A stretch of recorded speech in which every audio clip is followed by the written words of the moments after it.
Hi, I'm Norma. Another successful quarter.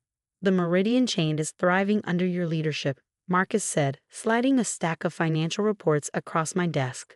His voice carried its usual steadiness, but today there was a flicker of something more. Admiration, perhaps. Thanks to the whole team, I replied, brushing my fingers over the photo of my late husband James. His bright blue eyes smiled back at me from the frame, a constant reminder of the man who had built this life with me. These numbers would make him proud. Before the ache in my chest could deepen, a burst of energy swept into the room. "Mommy, look what we made." Emma and Ethan, my 6-year-old twins, barreled in, their faces alight with pride as they held up their latest masterpiece. Their father's bright blue eyes sparkled back at me through theirs.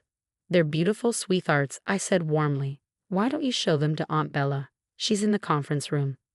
As they dashed off, Diana, my best friend and legal advisor, poked her head in. "Norma, do you have a minute? We need to discuss the new property acquisition." Running a luxury hotel chain hadn't been my dream when I married James Mitchell. His father had built the Meridian empire from the ground up, and after James's tragic car accident 2 years ago, I found myself thrust into the role of co-owner alongside my sister-in-law, Isabella, Bella to everyone. "The board meeting's about to start," Bella announced, striding into the room with her husband Robert. She set down a folder, her polished smile hiding something sharper. "I've made some adjustments to your proposal." "What adjustments?" "We agreed on the terms yesterday. I think we should reconsider the expansion into Miami. The numbers don't add up." There it was again, another subtle dig. Bella had been my rock after James's death, helping with the twins and guiding me through the business. But recently, there was a shift, a tension between us. "The Miami project stays on the agenda," I said firmly. "The board already approved the initial assessment." Bella's smile tightened. "Fine. By the way, I've reassigned some of your key staff to the Chicago property." Without consulting me, my voice sharpened. "I'm the CEO, Bella. Those decisions need my approval." "Just trying to help, dear. You've seemed overwhelmed lately, with the twins and everything." Robert shot me an apologetic glance, his eyes filled with a silent warning. He'd been doing that a lot lately, like he knew something wasn't right. That evening, as I watched Emma and Ethan play in our penthouse apartment above the flagship hotel, an unsettling thought gnawed at me. The Meridian legacy was James's gift to our children, and I had to protect it. Yet I couldn't shake the feeling that Bella wanted more, much more. "Mommy, when is Aunt Bella coming to play with us again?" Emma asked, her innocent question piercing through my thoughts. "Soon, sweetheart. Very soon." If only I had known what those words would come to mean. A brewing storm. The next morning, Marcus stormed into my office, his usually calm demeanor shattered. "Norma, we need to talk now." He clutched a stack of papers, his face pale. "These numbers don't make sense. Look at these transfers from our main accounts." I scanned the documents, my stomach twisting. Millions of dollars were missing, siphoned through a labyrinth of shell companies. "All these accounts are under Bella's oversight," I whispered, my voice hollow. Before Marcus could respond, Karen, my longtime assistant, entered, her expression uneasy. "Mrs. Mitchell, several department heads asked me to inform you that Miss Isabella has called an emergency board meeting. Without you." "What?" My pulse quickened. "She can't do that." As if on cue, my phone buzzed. A text from the twins' school. Emma had fallen down the stairs. When I arrived, the nurse explained, "Someone called, claiming you authorized them to pick up the twins early. We refused and Emma got upset." That night, Robert appeared at my door, his face drawn with worry. "Norma, I need to tell you something about Bella," he said, his voice trembling. "She's not sleeping. She's making strange phone calls at night. I found gambling receipts." I stared at him stunned. "Why are you telling me this now?" "Because," Robert swallowed hard, his voice barely a whisper, "I'm scared." The breaking point. "Please don't let her know I told you," Robert pleaded, his voice trembling. "She gets explosive when she feels cornered." His words haunted me all night, but I had no idea just how quickly Bella's madness would escalate. The next morning, Ethan's allergic medication went missing, right before he suffered a severe reaction. If Diana hadn't been visiting with her spare EpiPen, things could have ended tragically. "This isn't a coincidence," Diana said firmly as we sat in my office later that day. Her eyes were sharp, calculating.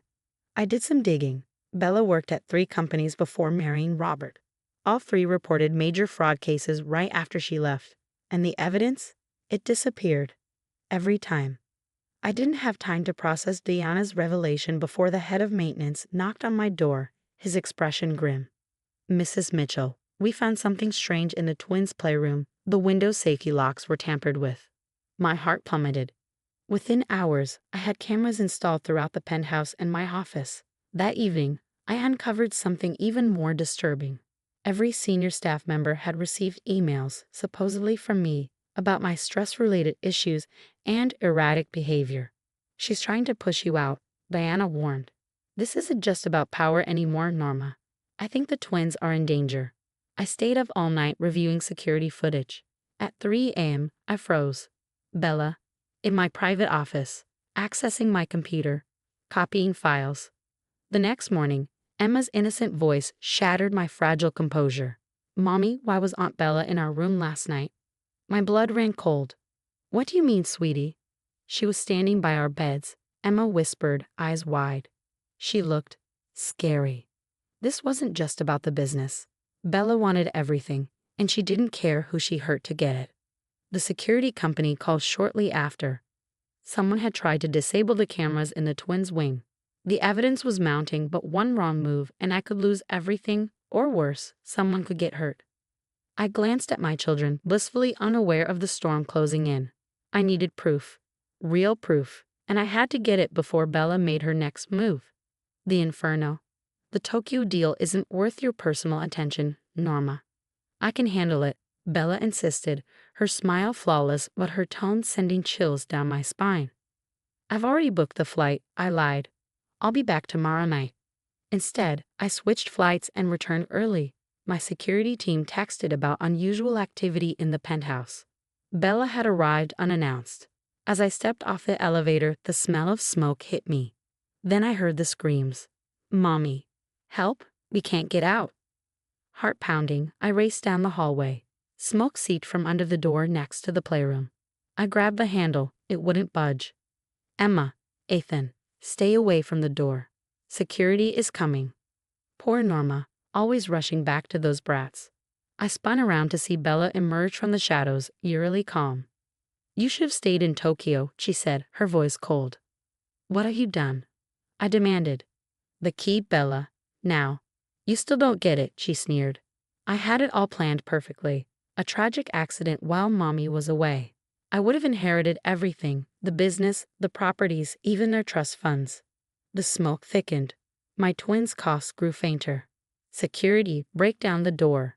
I screamed into my phone. Bella laughed, the sound chilling. Just like James' accident, cut brake lines are so reliable. But Robert, he couldn't keep his mouth shut about that one, could he? Time stopped. James's death, it wasn't an accident. The reckoning. Later, at the hospital, as the twins were treated for smoke inhalation, the police uncovered damning evidence in Bella's private office. Detailed plans, forged documents, and photos of the twins' routines. She had been planning this for months. A detective approached me, his expression grave. Mrs. Mitchell, we found something else. Documents about your husband's accident. Surveillance photos of your children dating back months. There were previous attempts. The accidents. The missing medication. The tampered locks. It all made horrifying sense. We've got everything we need now, he continued. Text messages, security footage, financial records, Robert's testimony. I looked at my sleeping twins, their innocent faces still bearing traces of fear. For years, I'd shared my life, my home, and my family with a monster. But no more? No more playing nice, I whispered, gripping Emma's hand. She tried to kill my babies. She murdered their father. She's going to pay for everything. The cost of betrayal. First, I had to make sure my children were safe. I didn't know then that Bella's attempt to destroy us would lead to her own spectacular downfall, and it wouldn't come from me at all. Package all the evidence and send copies to every relevant authority.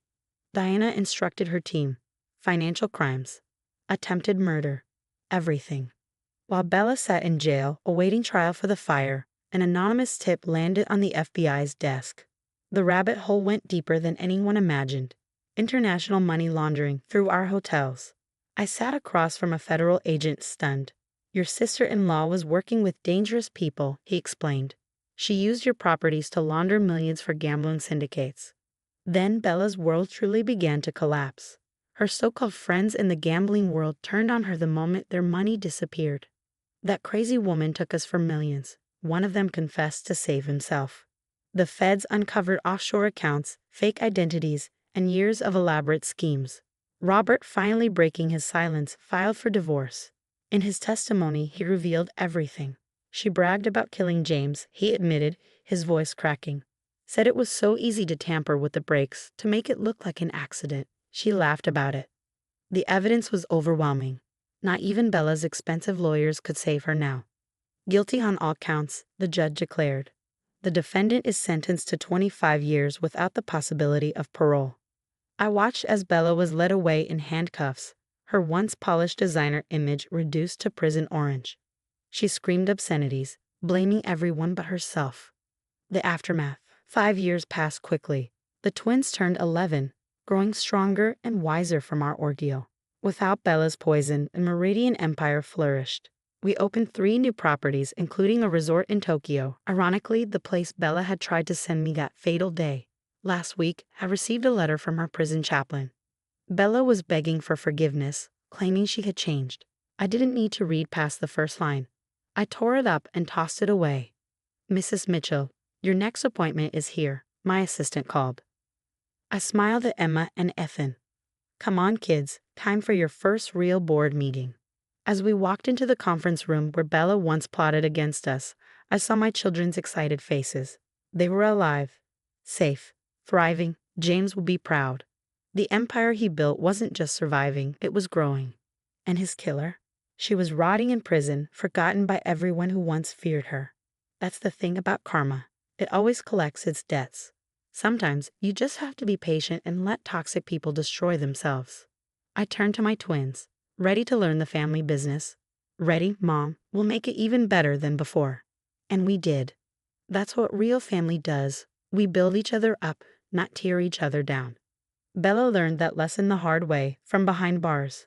But what would you do if someone you completely trusted, someone who helped you through your grief and played a loving onto your children, was secretly plotting to murder your family?